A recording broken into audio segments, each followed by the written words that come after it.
And just knowing that it's out there now to be able to help other people and to help the next generation be a little bit safer. So my Padawan isn't having to work as hard, although she is, that's the whole goal. Make it a little bit safer for everybody else. When I was working internet crimes, a lot of what I did was undercover work, and I would go online as a teenage kid, put myself out there so that the predators would want to come after me instead of an actual child. And it was no problem at all for me to go into a children's chat room, a chat room designed for 13 to 16-year-olds, and have 40-year-old guys hitting on me within 5 or 6 minutes. The average it takes for a predator online to solicit nudes from a child and to obtain nudes from a child is about 30 minutes. And so it really, unfortunately, is something that parents need to be aware of. First of all, the phone is not their phone. It's your phone. You just allow them to use it. And as long as you allow them to use it, you should have the right to go in at any time and view what they're viewing, see what they're doing, read through their messages. It's not an invasion of privacy. It's you doing your parental right to take care of them and to make sure that they're not being groomed.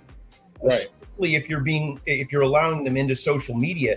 70% of social media, or 70% of groomers who are online looking for kids are on social media. They're on Snapchat, they're on Instagram, they're on Discord, which is a big gaming platform. They're going into the games. If kids are on it, like Roblox, like Fortnite, like any of those, they're going to go on there and they're going to find the kids in those locations. And so parents need to make sure that they're watching what their kids are doing.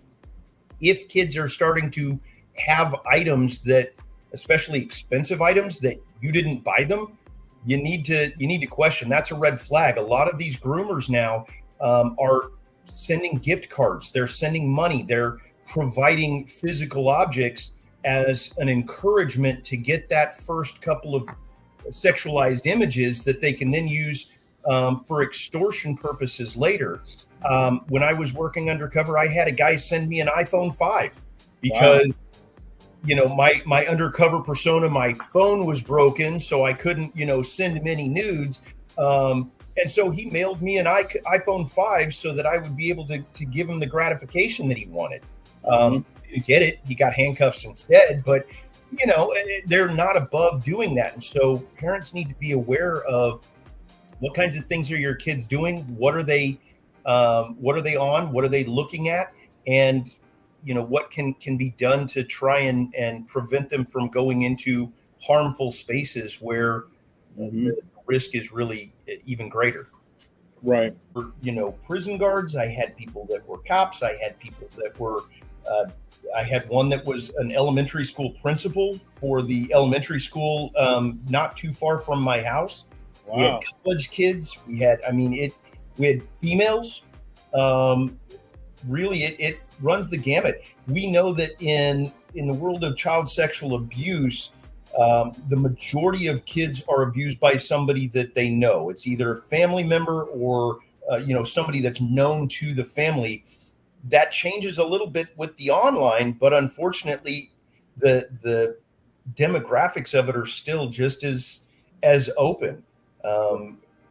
And I wish there was a way that we could, point them out and say, yeah, if you look like this is the bad guy. But it unfortunately didn't work that way. Yeah. A comment here by Dr. Francine. Yes, religious leaders, coaches, and teachers. Absolutely. Well, I had one that was actually conducting his exploitation and searches from the parish computers at the church where he was a youth minister, and was using their IP to try and hide what he was doing. So typical high school relationship lasts 2 weeks, and next thing you know, that image has gone out. I had one student here in Arizona that was in the Queen Creek area, and so this little girl sent a picture to her boyfriend. And of course, 2 weeks later, they're broken up. His new girlfriend goes through his phone, finds it, decides to do the mean girl thing and send it out to everybody. Yeah. It went through every high school in the Queen Creek area, which was about 5 different high schools at the time. Wow. It started moving toward the valley, and I stopped tracing it in Tempe, which is down near Arizona State University, about 40 miles or so away. Wow. And it had been going through high school by high school throughout that whole thing. And this girl, she didn't want that. She didn't anticipate that. Right.